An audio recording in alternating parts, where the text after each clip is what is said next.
Acho que eu aumentei muito a sua clínica, né? Nossa. Eu acho que você é o 100% responsável por ela. Tá, boa tarde, queria agradecer a comissão organizadora, tá, pelo convite. Quando a gente joga com o rico para procurar revisão, procurar casuística, a gente fica decepcionado. Então, se você tem o primeiro caso, quer saber o que vai fazer, você fica decepcionado. Você descobre que você tem um problema. Tá? E o paciente também tem um problema. Tá? E ele tem um problema que é com o rico. Ele não tem hemangiomastoma, não tem um tumor de pâncreas, não tem um falcocitoma, não tem uma hemangioma de retina. Ele tem bom rico. A gente não pode nunca esquecer disso. Tá?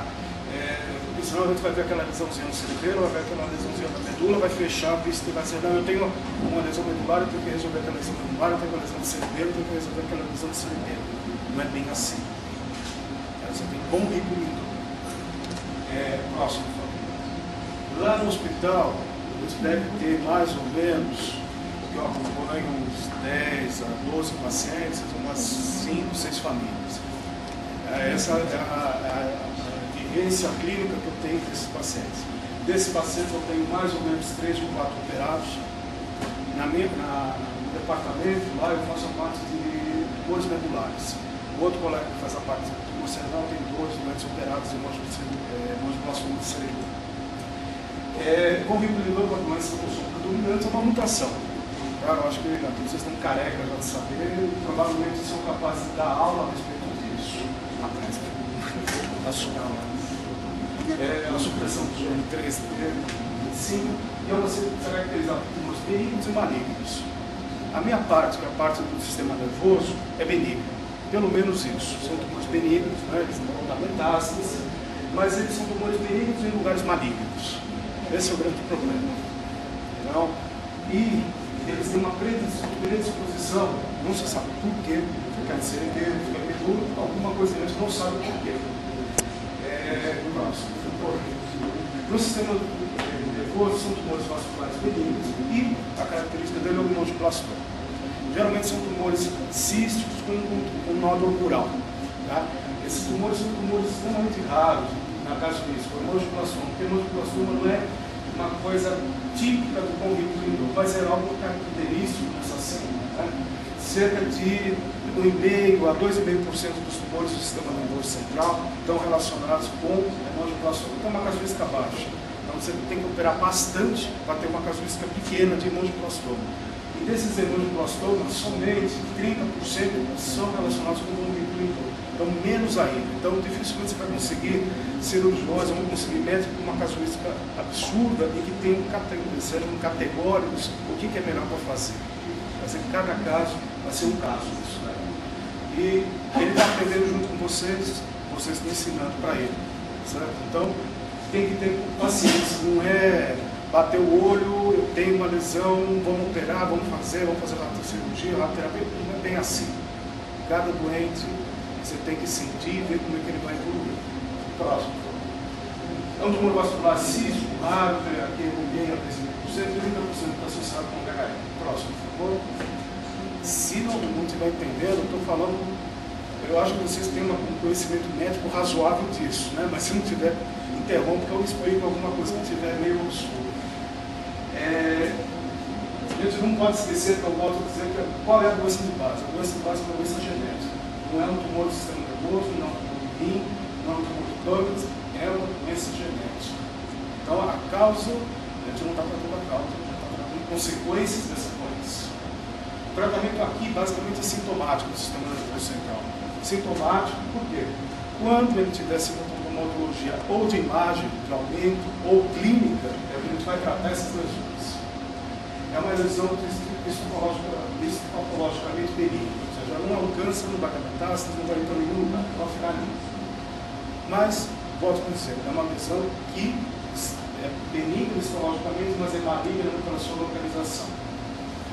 Não há tratamento profilático, ou seja, eu não vou sair catando hemangiblastoma na cabeça de ninguém e nem sair catando hemangiblastoma na medula de ninguém. Tem que ter um forte motivo para a gente fazer isso. Pra vocês terem uma ideia, a medula é mais ou menos a espessura de um dedo e por essa espessura do dedo passa toda a informação periférica do cérebro para baixo. Então, não dá para a gente fazer gatança dentro da medula. Próximo. Indicação sintomática e a evolução para a imagem. Ou seja, basicamente o que eu faço? Eu faço seguimento semestral dessas lesões ou conforme a manifestação clínica. Eu falo para o meu doente que exame não é massa de tomate, não tem validade. Ou seja, se eu fiz ressonância ontem, eu tenho uma clínica hoje, eu tenho que repetir hoje o exame.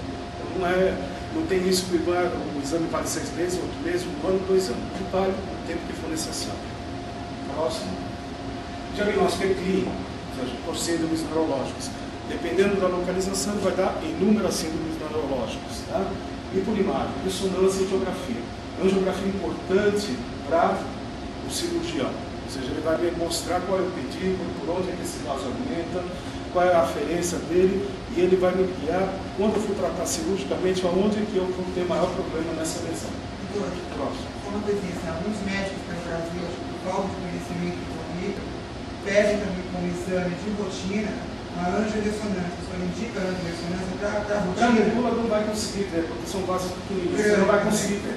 Eu não tenho experiência para a parte renal, você vai conseguir ver alguma coisa, agora para a grande não. Não adianta um exame de rotina para acompanhamento de momento. Porque essa parte do dois, você pode operar uma aneurisma. Uma aneurisma você não vai operar com angiorressonância, você vai operar com angiografia. Você pode até suspeitar com angiorressonância, mas nenhum cirurgião vai botar uma aneurisma na mesa com uma angiorressonância. Outros meios de tratamento. Acho que não, próximo. Outros meios de tratamento. Radioterapia esterotáxica. Qual é o problema da radioterapia esterotáxica? É um método interessante, realmente, é um método não invasivo. Ou seja, o outro é cortado, estranhamento, tudo isso. Só que a radioterapia, ela não é ação imediata. O próprio colega disse, ela vai induzir uma alteração que vai ocorrer num determinado tempo. Durante aquele tempo que ele vai ocorrer, ele está desprotegido. Se tiver um sangramento, se tiver uma coisa, ou se a lesão tem um efeito de massa grande e que está dando sintomatologia, provavelmente a radiocirurgia não vai tratar isso daí. Então, o efeito de massa que está dando a sintomatologia. Então, basicamente, quando ele caiu para a cirurgia, é porque é cirurgia mesmo, não é radioterapia. A não ser que o cirurgião não queira operar, por algum motivo. Tá? Ou motivo particular do cirurgião, ou motivo particular do doente. Então, ele tem que ver qual é o problema que contém de tudo. Os estudos colocam um controle de 10 anos nessa lesão, com radiocirurgia. E qual é o grande problema? O problema é recair na pele lesional. O que ele vai fazer?